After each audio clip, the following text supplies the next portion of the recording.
Uy, ayos ah. Uy, ano yun? May gaganapin daw na rally sa Luneta. Eh?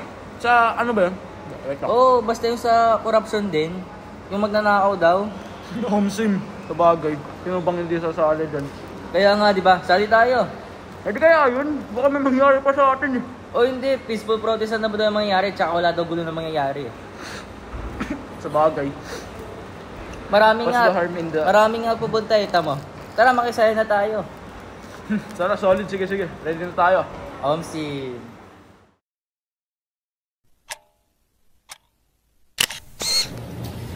Uy! Gumagana ba to? Oo nga ni, nakapula na yung ilaw oh. Ano ba ibig sabihin nun? Nagre-record siya naman. We? Oo nga no. Ay, ano ba? Ano na lang yung storage ng camera ko dahil sa'yo eh, kakano. Sup mga G? Ito na ang gamit namin para sa rally. Ito nga pala, placard namin no. Cellphone. No? Para palagi updated. Oh, tubigan, payong, Sisu Life. Kita-kits lang tayo mamaya sa mga pupunta sa rally dyan. Matatalo na natin si Diskaya. Corruption talaga nila eh, no? Grabe. Ayun na mga G, ingat kayo. Go guys, ready na tayo sa rally. Tsaka peace na nga. Look at this drip. Papatayin na natin sila Diskaya. Ito na G, malapit na tayo sa Luneta Park G. Maya. Ingat lang tayo. Grabe naman, peaceful protest lang to ah. Ingat tayo G. Peace.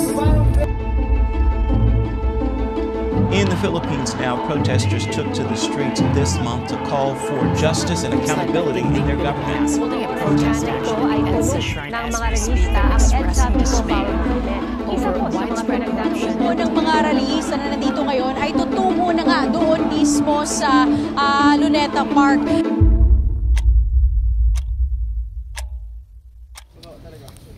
Ganda pala dito sa Luneta, no? Okay. Pre, narinig mo yun? Oo nga, parang baril ah. Uy! Pre, saan si Zach? Uy! Kanina nasa tabi ko lang yun ah.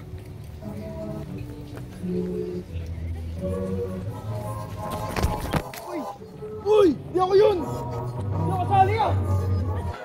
Wala kang ginagawa. Lakas ng loob mo sumama sa gulo. Di ako kasama ya! Kasimuno! Di nga ako kasama ya!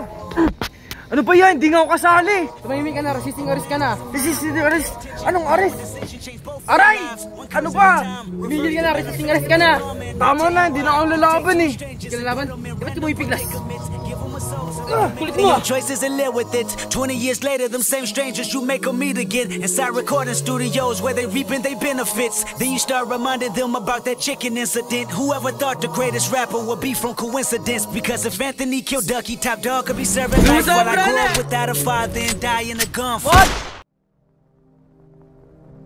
Ganito lang ba ang hustisya? Mamatay lang sa wala. Ito ba talaga ang hustisya?